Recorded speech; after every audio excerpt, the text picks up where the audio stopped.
आज की इस वीडियो में हम लोग बात करने जा रहे हैं ना बोलने की कला के बारे में।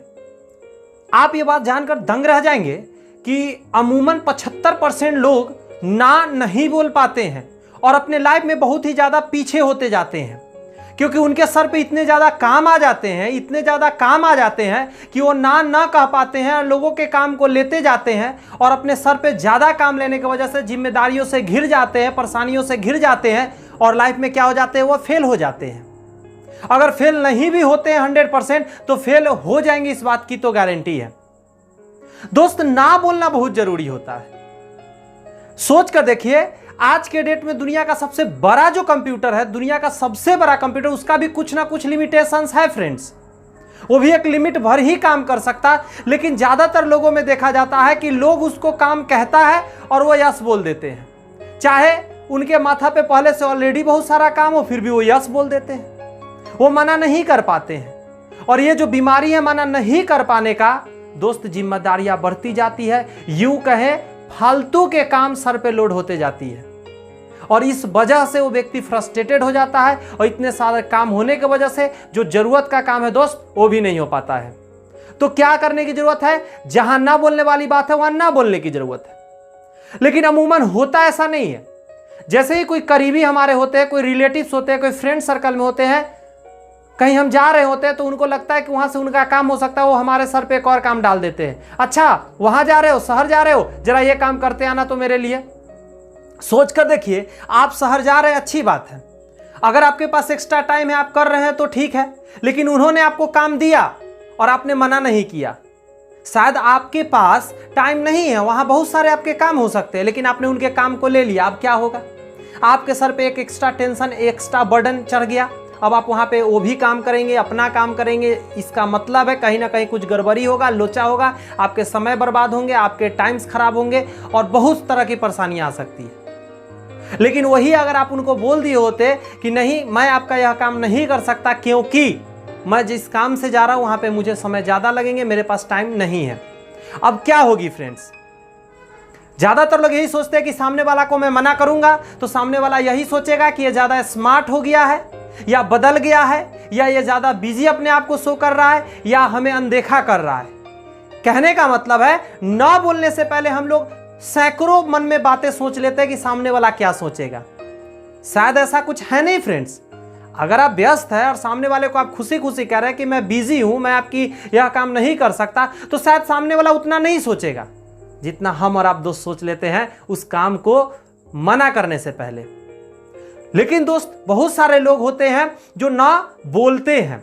कौन से वो लोग हैं मैं बता दूं दोस्त, इससे पहले मैंने ढेर सारे वीडियोज बनाए, उसमें बात किया है दोस्त कि इस दुनिया में दो तरह के लोग हैं। 95% लोग हैं जो आज एवरेज जिंदगी जी रहे हैं, गरीबी के जिंदगी, मीडियम परिवार का फैमिली जी रहे हैं, और 5% लोग हैं जो दुनिया में रईस है दोस्त, बड़े लोग हैं। वो 5% लोग हमेशा ना बोलते हैं, जो वो कर नहीं सकते या उनके समय के अकॉर्डिंग टू नहीं होता है। ना बोलना एक बहुत बड़ी कला है दोस्त। जब आप ना बोलते हैं तो सामने वाला के मन में एक आप सबसे पहला छवि छोड़ते हैं, आप गैर जिम्मेदाराना नहीं है, आप जिम्मेदाराना व्यक्ति है। कहने का मतलब है, आप सामने वाले को कह रहे हैं कि मैं आपका यह काम नहीं कर पाऊंगा, तो आप ऐसा तो नहीं करें कि मैं निठल्ला घर पे बैठा हुआ हूं, मुझे कोई काम नहीं है, फिर भी मैं आपका नहीं करूंगा। आप यही बोलेंगे कि मैं अपने काम में इस वजह से व्यस्त हूं, इसलिए मैं आपका काम यह नहीं अभी कर सकता। सामने वाला यदि नाराज होता है तो होने दीजिए, और मेरा ऐसा मानना है तकरीबन 99% केस में वो नाराज नहीं होंगे। क्यों? क्योंकि उनको पता है आप व्यस्त हैं अपने कामों में, इसलिए आप उनका काम ये नहीं कर पा रहे हैं। और ये जरूरी भी है फ्रेंड्स, यह 100% जरूरी है। यदि आप कोई स्टूडेंट्स है, यदि आप कोई बिजनेसमैन है या आप डायरेक्ट सेलिंग से है, तब तो ये न बोलने का शब्द आपको आना ही चाहिए। एक स्टूडेंट है, उसके ऊपर पढ़ाई का इतना ज़्यादा वर्डन होता है, इतना ज़्यादा पढ़ाई का मतलब सर पे ऑलरेडी डोज होता है कि एक्स्ट्रा वो कितना सारा काम करे। मैं खुद के लाइफ सर्कल के बारे में बताता हूँ। जब मैं स्टूडेंट था, जब मैं पढ़ाई करने जाया करता था शहर को, तो बहुत सारे लोग मुझे काम दे दिया करते थे, और उस समय मैं बहुत सारे किताब, बहुत सारे ऐसे नॉलेज नहीं लिया था, इसलिए मैं मना नहीं कर पाता था। और क्लास के इंड होने के बाद दोस्त बहुत सारे समय मैं उसमें लगाया करता था, उनके सामान खरीदने में और उसको लाकर पहुंचाने में दोस्त। यूं कहे 2-3 घंटा मेरा बर्बाद हो जाया करता था। तकरीबन दिन कोई ना कोई काम दे दिया करते थे, लेकिन आज मना कर पाता हूं दोस्त, क्योंकि बुक्स का ज्ञान धीरे धीरे आ रही है तो बहुत सारी बातें समझते जा रहा हूं। दोस्त, मैं यहां बताना चाह रहे थे, यदि आप बिजनेसमैन हैं, अब आप सोचिए जरा, आपके ऑलरेडी बिजनेस में इतने सारे जिम्मेदारियां हैं, आपके फैमिली है, आपके बच्चे, आपके परिवार है, ऊपर से ढेर सारे लोग आपको काम देते रहेंगे तो कैसे आप कर पाएंगे? माना तो करना ही पड़ेगा।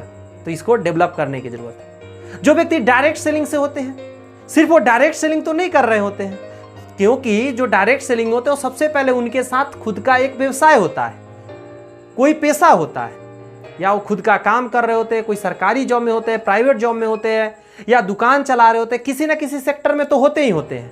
क्योंकि डायरेक्ट सेलिंग जब शुरुआत लोग करते हैं तो पार्ट टाइम ही करते हैं, तो उनके पास जो एक्स्ट्रा टाइम है वो लगा रहे होते हैं डायरेक्ट सेलिंग में। उसके अलावे जब दूसरा काम उनको दे दिया जाए ढेर सारा, तो शायद मुझे नहीं लगता कि डायरेक्ट सेलिंग भी हो पाएगा, उनका फैमिली संभलेगा और साथ में उनका व्यवसाय संभलेगा, उनका पैसा संभलेगा।